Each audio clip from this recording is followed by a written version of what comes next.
الحمد لله على إحسانه، والشكر له سبحانه وتعالى على توفيقه وامتنانه، وأشهد أن لا إله إلا الله وحده لا شريك له تعظيما لشأنه، وأشهد أن محمدا عبده ورسوله الداعي إلى رضوانه. اللهم صل وسلم وبارك عليه وعلى آله وصحبه وإخوانه. اللهم لك الحمد حمدا خالدا مع خلودك، ولك الحمد حمدا لا منتهى له دون علمك، ولك الحمد حمدا لا آخر لقائله إلا رضاك. اللهم إنك حق، ووعدك حق، ولقاؤك حق، والجنة حق، والنار حق، والقرآن حق، ومحمد صلى الله عليه وسلم حق. إخوة الإيمان والإسلام في كل مكان يصله نداء الحق، نحييكم تحية طيبة مباركة من عند الله، من هنا من ساحة مسجد النور بالعباسية بمحافظة القاهرة، حيث نلتقي وإياكم لقاءنا الإيماني اليومي المبارك بنقد شعائر صلاة فجر يوم جديد على الهواء مباشرة عبر أثير موجات إذاعات جمهورية مصر العربية. إخوة الإيمان والإسلام، هذا هو الهزيع الأخير من ليل يوم وباكورة جديدة من يوم جديد. هذا الوقت إخوة الإيمان والإسلام الذي تتنزل فيه الرحمات، وهذا الوقت من الليل الذي يتنزل فيه الحق تبارك وتعالى إلى السماء الدنيا، يسأل عن كل سائل فيعطيه، وعن كل تائب فيتوب عليه، وعن كل مستغفر فيغفر له. هذا الوقت إخوة الإيمان والإسلام الذي يهجع فيه العبيد بنوم عميق، وطوبى لمن هجر فراشه وأتى إلى بيت من بيوت الله يعمرها بذكر الله تبارك وتعالى، بسماع آي القرآن الحكيم، بسماع الدعاء والتبتل والابتهال إلى الله تبارك وتعالى. هذا إخوة الإيمان والإسلام لقاؤنا الذي نلتف فيه حول مائدة القرآن، ننهج منه، نتبع أحكامه، نقف عند نواهيه، نأتمر بأوامره. فهيا بنا أيها الإخوة الكرام نستمع إلى تلاوة قرآنية مباركة، بدءا من الآية 13 من بعد 100 الأولى من سورة آل عمران، يتلوها علينا القارئ الشيخ محمود أبو الوفا الصعيدي. أعوذ بالله من الشيطان الرجيم.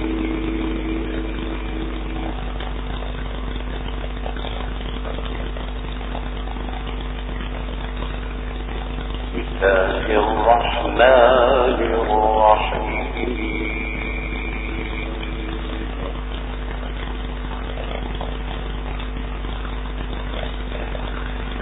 ليسوا سواء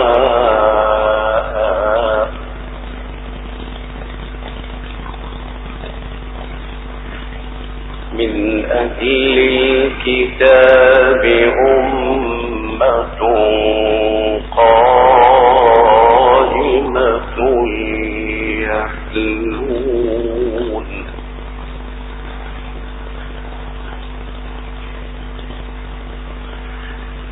يتلون آيات الله آناء الليل وهم يسجدون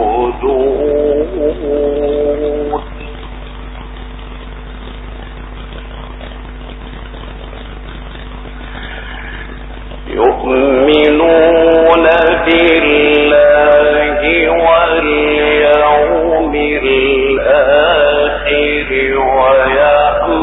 ويأمرون بالمعروف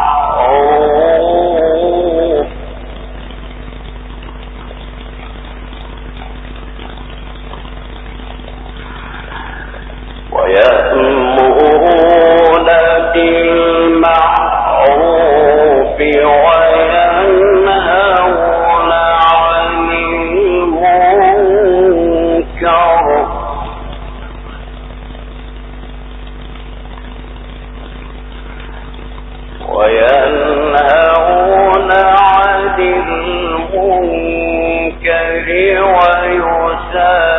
ويسارعون في الخيرات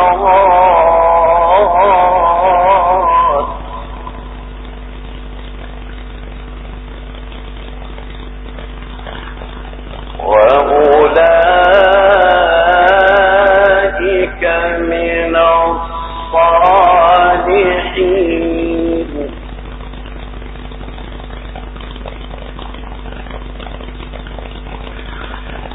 وما يفعلوا من خير فلن يكفروا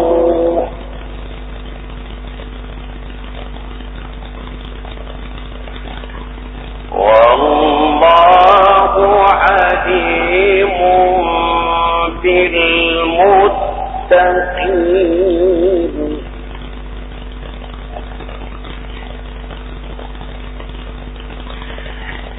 إن الذين كفروا لن تغني عنهم أموالهم ولا أولادهم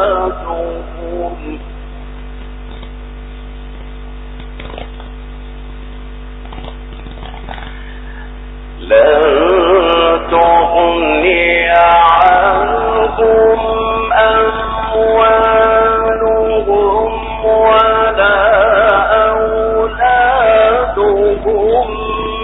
من الله شيئا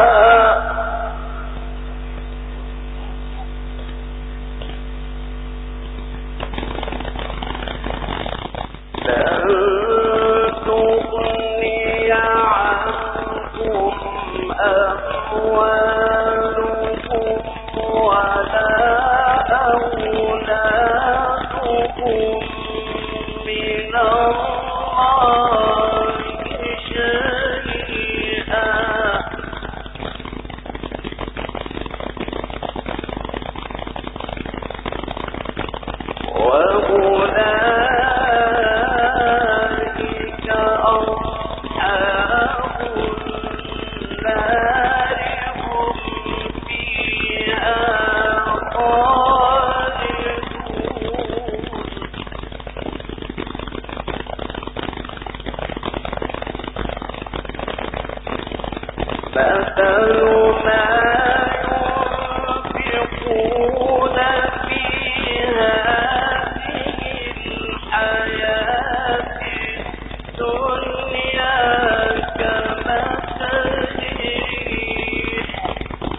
قد بدت البغضاء من أفواههم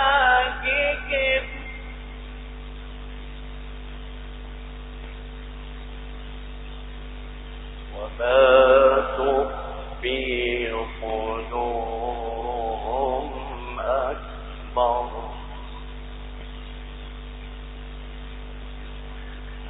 قد بينا لكم الآيات إن كنتم تعقلون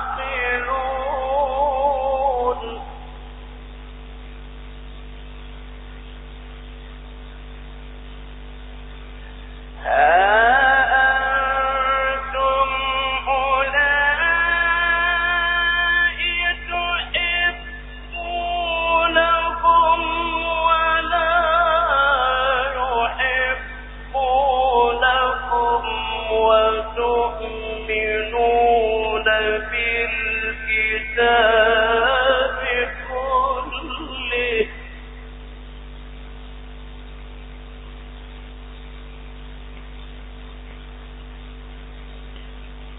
وإذا لقوكم قالوا آمنا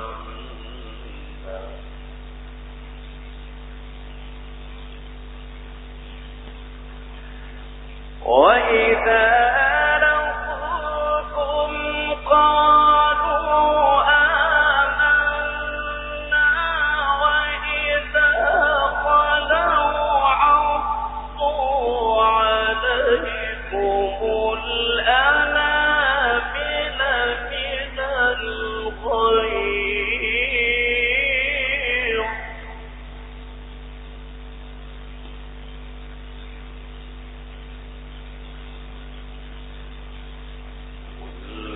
موتوا بغيظكم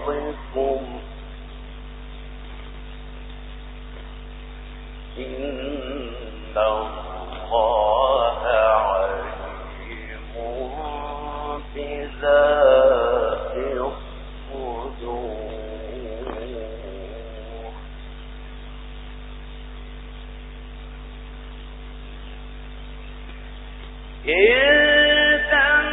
تمسسكم حسنة تسؤهم وإن تصبكم سيئة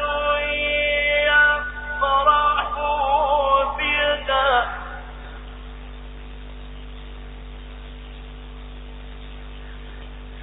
وإن تصبروا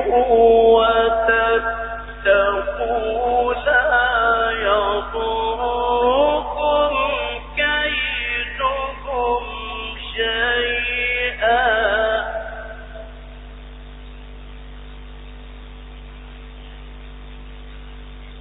إن الله بما يعملون محيط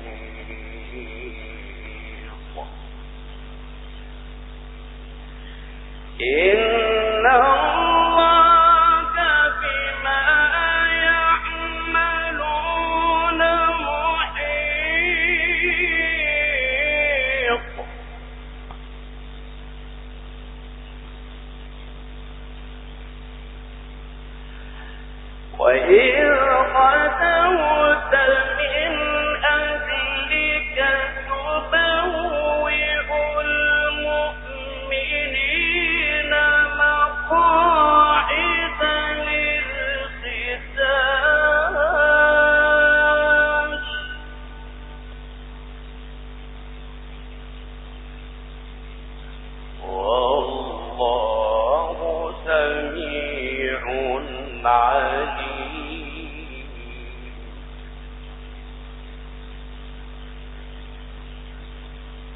إذ هم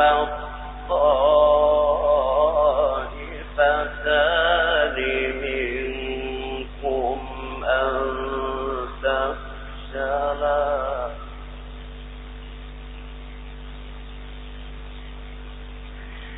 إذ هم الطائفتان منكم أن تفشلا والله وليهما وعلى الله فليتوكل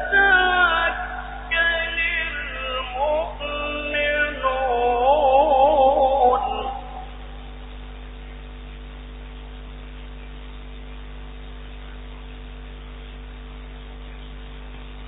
ولقد نصركم الله ببدر وأنتم أذلة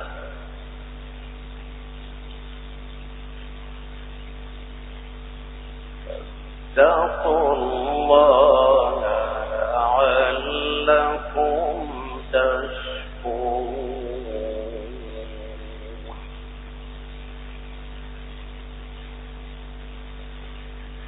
ولقد نصركم الله ببدر وأنتم أذلة فاتقوا الله لعلكم تشكرون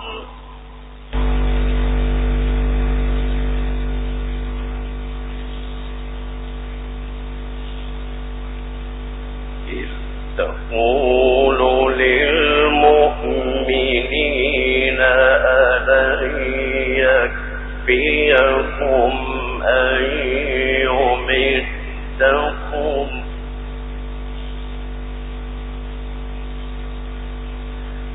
ألن يكفيكم أن يمدكم ربكم بثلاثة آلاف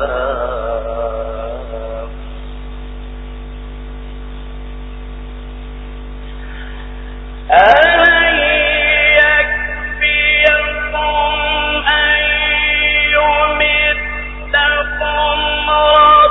ربكم بثلاثة آلاف من الملائكة منزلين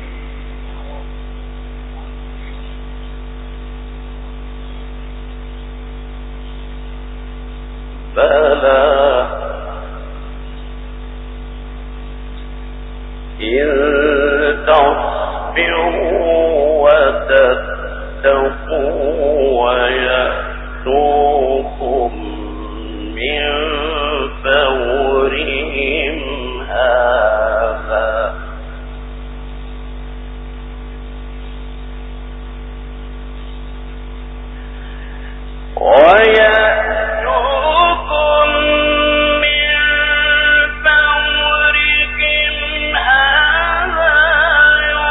يمددكم ربكم بخمسة آلاف من الملائكة مسومين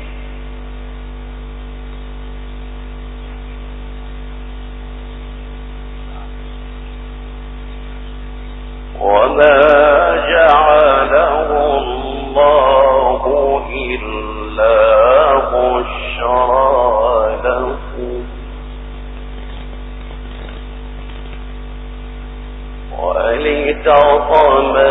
ولتطمئن قلوبكم به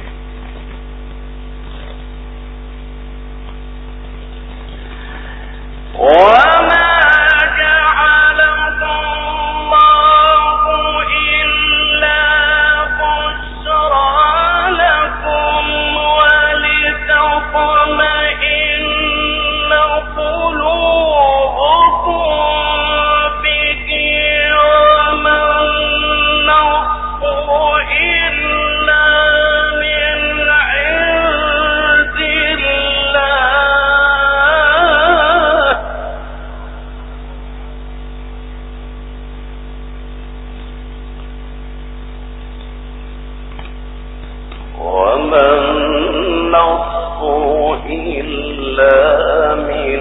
عند الله العزيز الحكيم.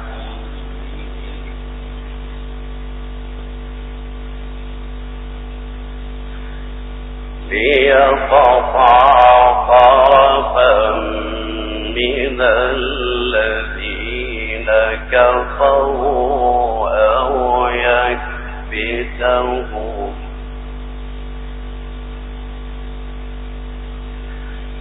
أو يكبتهم فينقلبوا خائبين.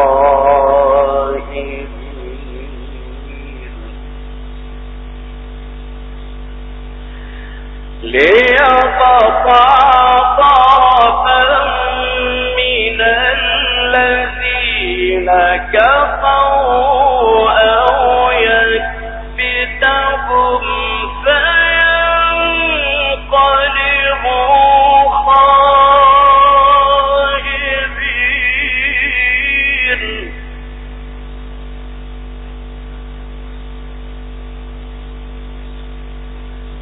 ليس لك من الأمر شيء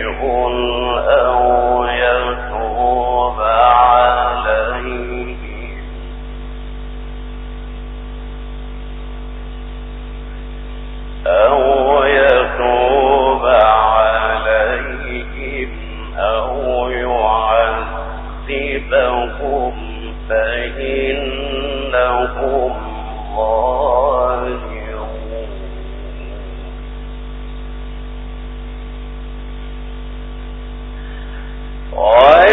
ولله ما في السماوات وما في الأرض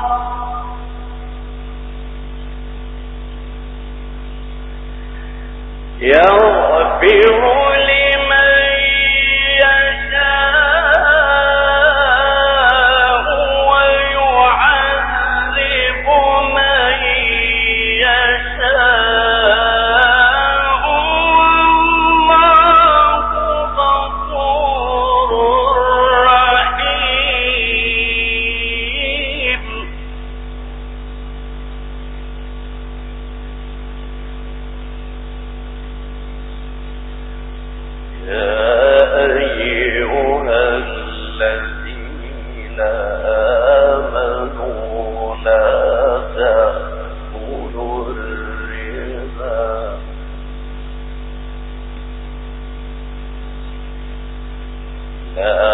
تأكلوا الربا أضعافا مضاعفة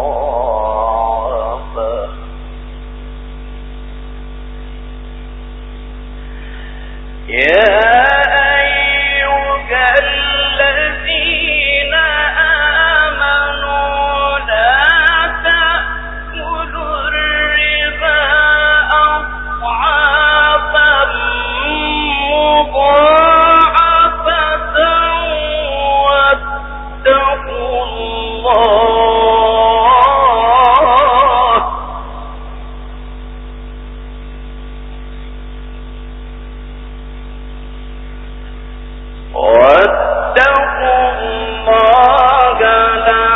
لعلكم تفلحون.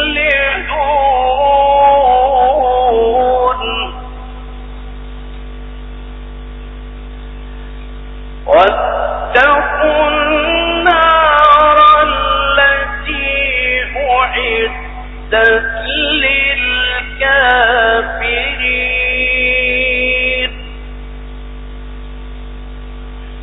وأطيعوا الله والرسول لعلكم ترحمون.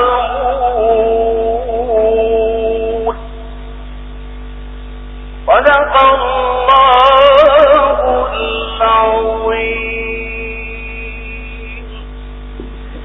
إن له لحلاوة وإن عليه لطلاوة وإنه يعلو ولا يعلى عليه وما يقوله بشر.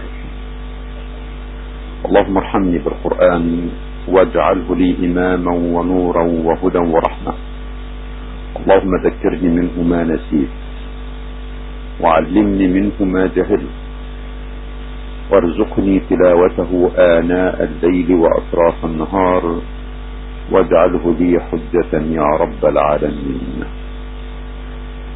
اللهم أصلح لي ديني الذي هو عصمة أمري، وأصلح لي دنياي التي فيها معاشي، وأصلح لي آخرتي التي فيها معادي، واجعل الحياة زيادة لي في كل خير، واجعل الموت راحة لي من كل شر. آمين آمين يا رب العالمين. وهكذا إخوة الإيمان والإسلام، فقد استمعنا إلى تلاوة قرآنية طيبة مباركة لما تيسر من آي سورة آل عمران، بدءا من الآية 13 من بعد 100 الأولى، وانتهاء بالآية 32 من بعد نفس 100 من نفس السورة. تلاها علينا القارئ الشيخ محمود أبو الوفا الصعيدي، وكانت خير استهلال وخير مبتدأ لشعائر صلاة هذا الفجر التي ننقلها لكم من مسجد النور بحي العباسية بمحافظة القاهرة. إخوة الإيمان والإسلام، ها نحن نلتقي وإياكم لقاءنا كل يوم لنستمع إلى آية ذكر الحكيم، خير كلم نزل على قلب أتقى رجل في البشرية هو محمد صلى الله عليه وسلم. وها نحن إخوة الإيمان والإسلام كما أمر الحق تبارك وتعالى ندعوه كما أمرنا، ونرجو أن يستجيب لنا كما وعدنا.